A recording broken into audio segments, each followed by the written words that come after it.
Assalamu alaikum wa rahmatullahi wa barakatuh. Bienvenue sur l'Arche de la foi. Si la quête de vérité, de lumière intérieure et de sagesse divine vous touche, abonnez-vous à cette chaîne. Chaque vidéo est un rappel, un écho de l'âme qui cherche Allah. Imagine, un battement ralenti, un silence qui se répand comme une vague invisible. Le souffle devient plus lourd, puis plus léger, et soudain, le corps ne lutte plus. C'est un moment que personne ne peut fuir. Il est inscrit dans les lignes invisibles du destin. Le dernier soupir, ce souffle qui ne revient plus. Le prophète Muhammad, paix et bénédiction sur lui, nous décrit cette transition comme un détachement subtil, presque imperceptible. Lorsque l'âme du croyant quitte le corps, elle sort comme une goutte d'eau s'écoule d'un récipient. Sahih Muslim. Imagine cette scène, une pièce silencieuse, des visages endeuillés. Mais ailleurs, dans une dimension que nos yeux ne peuvent percevoir, des anges sont présents. Ils ne viennent pas avec fracas, ils viennent avec miséricorde, avec douceur. Pour le croyant, ils tendent la main. Pour le mécréant, ils apparaissent redoutables, sombres, déchirants. Ce moment, appelé Sakarat al-Maut, est à la fois douleur et soulagement. Une agonie pour le corps, mais peut-être une libération pour l'âme. Car ce n'est pas la fin, c'est un commencement. Le rideau tombe sur le monde visible, mais s'ouvre sur l'invisible. Allah nous le rappelle avec une clarté bouleversante. Chaque âme goûtera à la mort, puis c'est vers nous que vous serez ramenés. Surat Al-Ankabut 29-57. Nous goûtons à la mort, comme on goûte à un fruit que l'on n'a jamais connu. Une morsure étrange entre crainte et révélation. Le corps, jusqu'alors temple de l'existence, devient vide, et l'âme, elle, monte. Où ira-t-elle? À quel accueil aura-t-elle droit? Cela dépend de ce que nous avons semé ici-bas.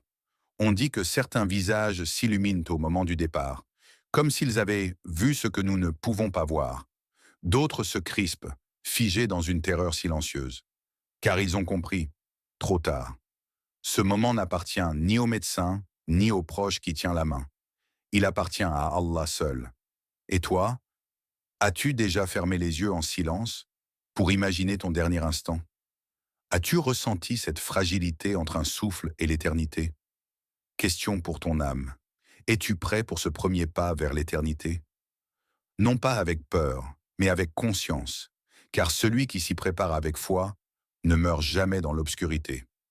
Quand l'âme quitte le corps, elle ne voyage pas seule. Ce qui l'attend, dans l'instant invisible qui suit le dernier souffle, n'est pas le vide, mais une rencontre céleste. Et cette rencontre peut être d'une douceur ineffable ou d'une violence impensable. Deux mondes, deux réalités, deux types d'anges, ceux qui viennent avec des visages éclatants de lumière au parfum du paradis, et ceux qui s'avancent comme des ombres menaçantes, aux visages ténébreux et aux mains tendues comme des chaînes. Allah, dans sa parole éternelle, l'a révélé sans détour. Et si tu voyais les injustes à l'agonie, les anges tendant leurs mains, rendez vos âmes. Aujourd'hui, vous serez rétribués par le châtiment de l'humiliation. Surat Al-An'am 693. Rendez vos âmes, ce n'est pas une demande, c'est un ordre céleste, une saisie brutale, une extraction douloureuse. L'âme se débat, elle est tirée comme la laine accrochée à des épines, car elle ne veut pas partir. Elle sait, elle sent, elle a peur. Mais pour les justes, pour ceux dont la vie a été prière, miséricorde, sincérité, les anges viennent avec paix. Ils viennent comme des invités bienveillants dans une maison d'honneur. Leur lumière rassure, leurs mots réconfortent. N'ayez pas peur, ne soyez pas affligés, et ayez la bonne nouvelle du paradis qui vous était promis. Surat Fussilat 41-20. Ils appellent l'âme par les plus beaux noms. Ils l'élèvent comme on élève une perle précieuse. Et l'âme s'apaise. Elle quitte le corps sans résistance, attirée par une chaleur qu'aucune parole terrestre ne peut décrire. On raconte qu'au moment de sa mort, Salman al-Farsan, compagnon bien-aimé du prophète, paix sur lui, souriait. Il avait les yeux fermés, le visage serein, et il murmurait doucement. Le bien-aimé est venu, le bien-aimé est venu. Quelle douceur, quelle certitude, le bien-aimé. Était-ce Allah? Était-ce les anges? Était-ce la mort elle-même, transformée en caresse pour celui qui l'a aimé sincèrement? Chaque âme aura son heure, et cette heure sera le reflet de sa vie. Tu n'auras pas le temps d'expliquer, tu ne pourras pas te cacher. Les anges ne mentent pas, ils ne se trompent jamais. Ils viennent selon la vérité de ton cœur. Et toi, ta vérité, la connais-tu? Si tes yeux se fermaient en ce soir, l'accueil serait-il lumière ou cri silencieux? Question pour ton âme. Seras-tu accueilli comme un invité d'honneur ou comme un fugitif pris au piège de ses propres actes? À présent, l'âme n'est plus liée à la terre. Elle s'élève, lentement, paisiblement, ou dans le tumulte et le rejet. C'est un voyage que nul vivant n'a jamais vu, mais que chaque être goûtera. Un itinéraire céleste, un passage entre les mondes, un dévoilement des réalités ultimes. Pour l'âme du croyant, c'est comme flotter sur une brise légère, portée par les ailes des anges. Chaque ciel qu'elle traverse s'ouvre avec honneur. Les gardiens des portes célestes reconnaissent cette lumière. Ils s'émerveillent. Ils demandent « Quelle est cette âme parfumée ?» Et les anges qui l'accompagnent répondent avec douceur « C'est l'âme d'un tel, fils d'un tel. » Puis vient l'appel le plus attendu de toute une existence. « Ô âme apaisée, retourne vers ton Seigneur, satisfaite et agréée. Entre donc parmi mes serviteurs et entre dans mon paradis. » Sourate Al-Fajr, 89, 27 à 30. C'est la destination des âmes élevées, Iliyan, le registre des nobles, un livre céleste que seuls les purs rejoignent, et ton nom, peut-être, y brillera. Mais, pour l'âme du mécréant, le voyage est tout autre. Elle est arrachée de son corps dans la douleur et portée sans honneur. À chaque ciel on frappe, mais les portes restent closes. Les gardiens demandent « Quelle est cette âme nauséabonde ?» Et les anges répondent d'un sans joie « C'est l'âme d'un tel. » Alors la voix divine tonne « Qu'elle ne monte pas !» Et l'âme est rejetée, précipitée vers la terre, sans dignité, sans accueil. Les portes du ciel ne leur seront pas ouvertes, et ils n'entreront au paradis que lorsque le chameau entrera dans le châsse d'une aiguille. Sourate Al-Araf, 7,40. Le ciel se ferme comme un secret refusé, et l'âme errera, sans refuge. Une chute, un exil spirituel. Imagine, un monde où les portes du ciel se referment devant toi, où l'on t'annonce que ton nom ne figure pas parmi les élus. Ce n'est pas un oubli, c'est le reflet de ton choix, de ta vie, de ton lien avec ton Créateur. Mais imagine aussi un monde où, à ta mort, le ciel t'appelle, où les anges s'inclinent avec respect, où ton nom est prononcé dans les hauteurs, avec amour. Chaque vie est une lettre adressée à Allah, chaque acte une ligne, et chaque intention une signature. Question pour ton âme. Ton nom sera-t-il inscrit dans le registre des âmes élevées ou effacé à jamais des hauteurs du ciel? La poussière t'enveloppe. La lumière du monde est désormais derrière toi. Tu n'as plus de nom, tu n'as plus de voix. Seul reste ton âme et tes œuvres. Le cortège s'en est allé, le silence revient, et soudain, un bruit sourd, la terre respire. Deux présences surgissent dans l'ombre, Munkar et Nakar, majestueux, saisissants. Ils ne viennent ni punir ni réconforter, ils viennent t'interroger. Ce n'est pas un interrogatoire comme ceux des hommes, c'est l'âme elle-même qui est sondée. Le cœur devient la bouche, et les intentions deviennent réponses. Les questions tombent, immuables. Qui est ton Seigneur? Quelle est ta religion? Qui est ton prophète? La voix n'est plus la tienne. Tu ne peux pas répéter ce que tu n'as jamais cru. Tu ne peux pas citer ce que tu n'as jamais vécu. Tu parleras avec ton vécu, pas avec ta mémoire. Allah affermit ceux qui croient par une parole ferme, dans la vie présente et dans l'au-delà. Sourate Ibrahim 14-27. Celui qui vivait avec le nom d'Allah au bord des lèvres parlera avec assurance. Celui qui priait mécaniquement, sans amour, cherchera ses mots et ne trouvera que le vide. Un homme pieux, dont la sincérité était connue dans sa communauté, fut interrogé. Les témoins racontent donc que sa tombe exhala un parfum enivrant. Il avait répondu sans hésiter « Mon Seigneur est Allah, ma religion est l'islam, mon prophète est Mohammed. » Et la terre s'adoucit pour lui. Mais combien de tombes sont devenues des gouffres? Combien de réponses sont restées bloquées dans l'écho du regret? Une langue qui mentait sur terre mentira dans la tombe. Une foi superficielle s'effondre sous la pression. Dans cette obscurité, une seule lumière subsiste. Tes actes sincères. Ils t'entourent, te protègent. Ta prière sera ton ombre, ton jeûne, ton rempart, ton dicre, ton compagnon. Et maintenant, écoute cette question intérieure. Si tu descendais aujourd'hui dans la tombe, ta foi tiendrait-elle debout? Ou bien s'effondrerait-elle sous le poids de l'oubli et des habitudes vides? Tu vois, le test n'est pas dans la difficulté des questions. Il est dans la vérité de ta vie. Et la vérité ne ment jamais. Imagine-toi allongé, immobile. Le monde est désormais un murmure lointain. Le corps repose, mais l'âme, elle, entre dans une autre réalité. Ce n'est plus le béton des villes ni la douceur d'un lit. C'est la terre, froide, épaisse, authentique. Et pourtant, la tombe peut devenir ce que l'âme a semé. Elle peut être un havre de paix ou un puits d'angoisse.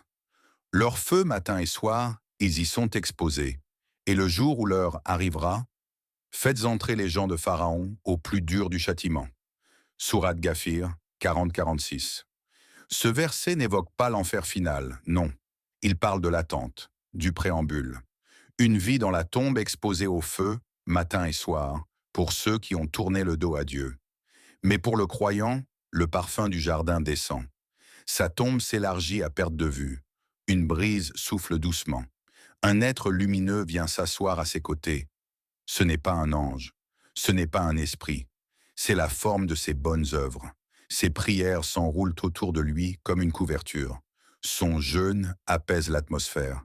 Sa charité éclaire l'obscurité. Son dhikr murmure encore. Subhanallah, Alhamdulillah, Allahu Akbar. La tombe devient alors le premier goût du paradis, un prélude au bonheur éternel.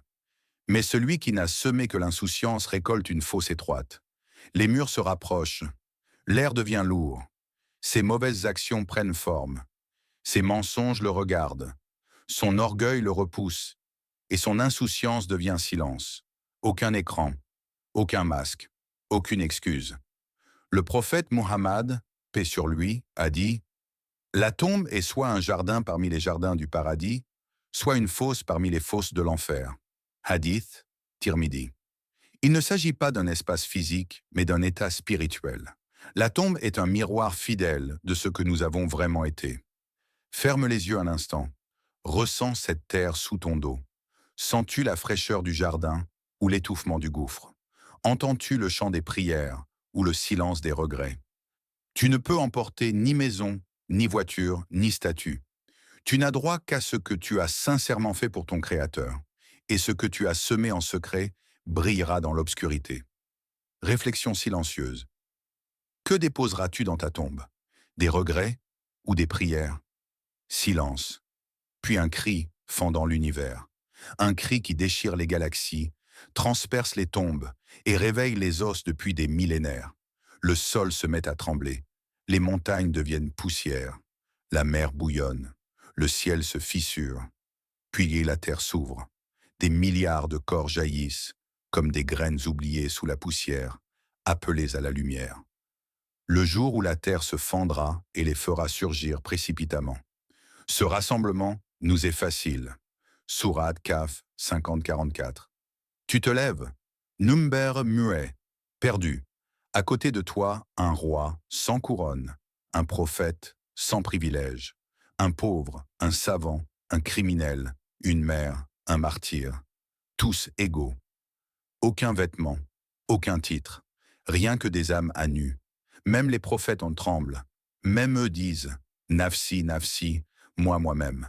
Ce n'est plus l'heure des sermons, ce n'est plus le temps de regretter, c'est l'aube de la vérité. Le soleil est au-dessus des têtes, si proche qu'il fait bouillir le sang. Les gens sont immergés dans leur sueur. Certains jusqu'aux chevilles, d'autres jusqu'aux genoux, certains jusqu'à la gorge, et d'autres encore, engloutis, noyés dans leurs propres péchés. Les anges descendent en rangée. Le ciel est noir d'ailes, le trône est à portée, la balance est dressée, les livres volent jusqu'aux mains. Les témoins se présentent, ta langue, ta peau, tes mains, tes pieds, tout ce que tu croyais silencieux parlera. Ce jour-là, nous scellerons leur bouche, leurs mains nous parleront, et leurs pieds témoigneront de ce qu'ils avaient acquis. Sourate Yassine, 36-65. Personne ne peut fuir, personne ne peut mentir. Les montagnes de prières que tu as faites, les larmes versées dans la nuit, les regards interdits, les mots blessants, tout est là, tout est pesé. Le cri du réveil t'a arraché du sommeil. Mais es-tu vraiment prêt à ouvrir les yeux? Question sacrée.